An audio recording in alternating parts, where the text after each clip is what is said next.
আইসিসির আবারও পোলটি, এবং গত 2-3 দিন আগে আমরা সবাই জানি যে এই পোলটি ইন্টারন্যাশনাল ক্রিকেট কাউন্সিল আইসিসি নিয়েছে।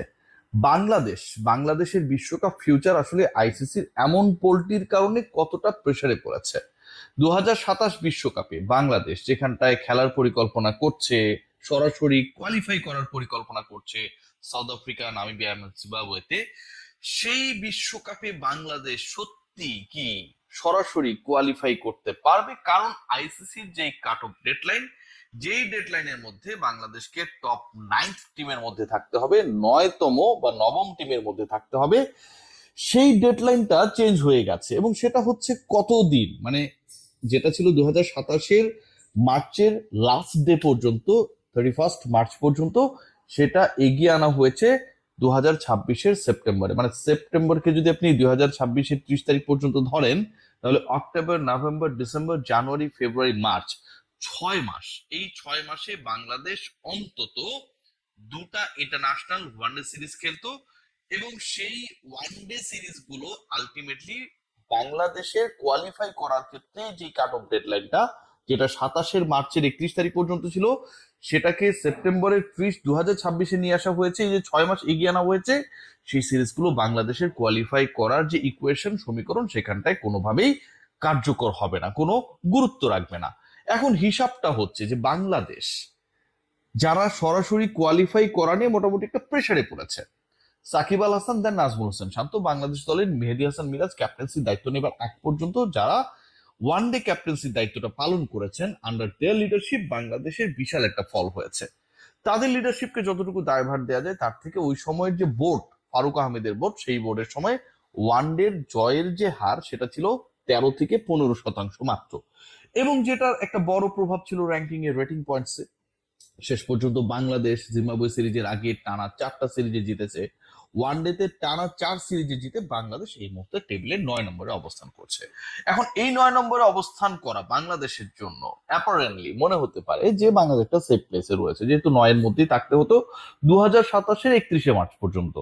এখন তো বাংলাদেশ এই 9 নম্বরেই রয়েছে, হাতে রয়েছে আর মাত্র 2 মাস, অগাস্ট আর সেপ্টেম্বর। এই 2 মাসের মধ্যে বাংলাদেশ যদি কোনো কারণে নাম্বার 10th টিম হয়ে যায় ইন দ্য র্যাঙ্কিং, সেই ক্ষেত্রে বাংলাদেশ কি আসলে কোয়ালিফায়ার, যেটা হচ্ছে আগামী বছরে নামিবিয়া এন্ড সাউথ আফ্রিকায় অনুষ্ঠিত হবে, সেখানটায় খেলতে হবে কিনা? এই প্রশ্নের উত্তরগুলো খোঁজার চেষ্টা করেছি, এবং এই প্রশ্নের উত্তরগুলো খোঁজার চেষ্টা করে আপনাদেরকে যে উত্তর জানানোর চেষ্টা করব।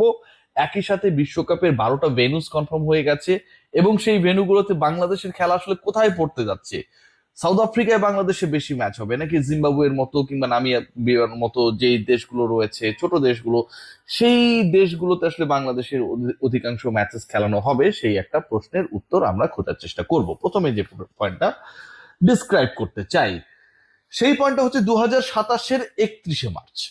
31 মার্চ আসেনি, 31 মার্চ এখন থেকে আরো প্রায় 8 মাস দূরে রয়েছে। এবং 31 মার্চের মধ্যে বাংলাদেশ 9-এর মধ্যে থাকতো, সেই ব্যাপারে আমরা কনফিডেন্ট হয়ে গিয়েছিলাম, যেহেতু আমরা জিম্বাবুয়ে সিরিজের আগে টানা 4টা সিরিজে জয় পেয়েছি।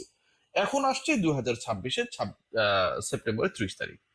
বাংলাদেশ এই সময়ের মধ্যে সব যদি ঠিক থাকে, তারা একটি মাত্র ওয়ানডে সিরিজ খেলবে। এবং অগাস্টে বাংলাদেশে ইন্টারন্যাশনাল ফিক্সচার থাকলেও, অগাস্টে বাংলাদেশ আলটিমেটলি খেলবে শুধুমাত্র টেস্ট সিরিজ, সেটা অস্ট্রেলিয়ার বিপক্ষে, অস্ট্রেলিয়ায় গিয়ে। সো অগাস্টে বাংলাদেশের ইন্টারন্যাশনাল খেলা রয়েছে, বাট ওয়ানডে খেলা নেই। সেপ্টেম্বরে বাংলাদেশের প্রবাবল যে সিরিজটা রয়েছে ইন্ডিয়ার এগেনস্টে, সেটা যদি অনুষ্ঠিত হয়, সেখানটায় বাংলাদেশ অংশগ্রহণ যদি করে, তাহলে বাংলাদেশ 3-0 যদি হেরে যায়, বাংলাদেশের যেই অবস্থান র্যাঙ্কিং এবং রেটিং পয়েন্ট 83 রাইট নাও, সেটায় কোনো প্রভাব পড়বে কিনা। দ্য কোয়েশ্চেন খুবই simple, and the answer of this question is also simple. Bangladesh তাদের যে পরবর্তী, মানে তাদের নিচের ধাপে যে দলটা রয়েছে উইন্ডিজ, তাদের রেটিং পয়েন্ট হচ্ছে 77, বাংলাদেশ 83। বাংলাদেশ 3-0 যদি পরাজিত হয় সেপ্টেম্বরে যেই প্রপোজড সিরিজ নিয়ে কথা রয়েছে ইন্ডিয়ার এগেনস্টে, তাহলেও বাংলাদেশ র্যাঙ্কিং এর 10th পজিশনে যাবে না। বাংলাদেশ ইন্ডিয়ার বিপক্ষে 3-0 হেরে যাবে, এটা আমি আসলে বিশ্বাস করি না। সো বাংলাদেশের র্যাঙ্কিং বা রেটিং পয়েন্টের যে জায়গাটা রয়েছে, সেটাই সেপ্টেম্বরের যে কাট অফ ডেডলাইন আইসিসি নতুন করে 6 মাস এগিয়ে এনেছে, সেটাতে খুব বেশি প্রভাব পড়বে না। Bangladesh ultimately they are in the safest zone. Point number 2, যে পয়েন্টটা নিয়ে আলোচনা করতে যাচ্ছিলাম, মানে আমি আপনাদেরকে একটু আগে ব্রিফ করেছি যে বিশ্বকাপের ভেন্যুস গুলো কনফার্ম হয়ে গেছে, বাংলাদেশে খেলাগুলো আসলে কোথায় হবে? দেখুন, বিশ্বকাপের যে ভেন্যু কনফার্ম হয়েছে, আইসিসি এবারে বিশ্বকাপে একটু আগে বলছে যে 12টা আয়োজক শহরের নাম প্রপোজ করেছে। টোটাল 12টা শহরে হবে, খুবই এক্সাইটিং আমার কাছে মনে হয় 14 দলের বিশ্বকাপ, এবং সেটা অক্টোবর নভেম্বর হবে আগামী বছর, মানে সেপ্টেম্বর 2027-এর। এখন এই 12টা ভেন্যুতে হবে 54 ম্যাচেস, 54টা ম্যাচ হবে 12টা ভেন্যুতে।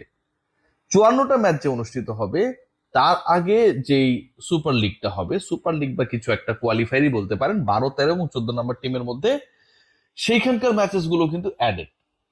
সেইখানে র্যাঙ্কিং এর 12, 13, 14 পরস্পরের সাথে রাউন্ড রবিন লিগ পদ্ধতিতে মুখোমুখি হবে, এবং যেই দল টপার থাকবে তিনি বাকি 11টা দলের সাথে সেই দল অ্যাড হবে।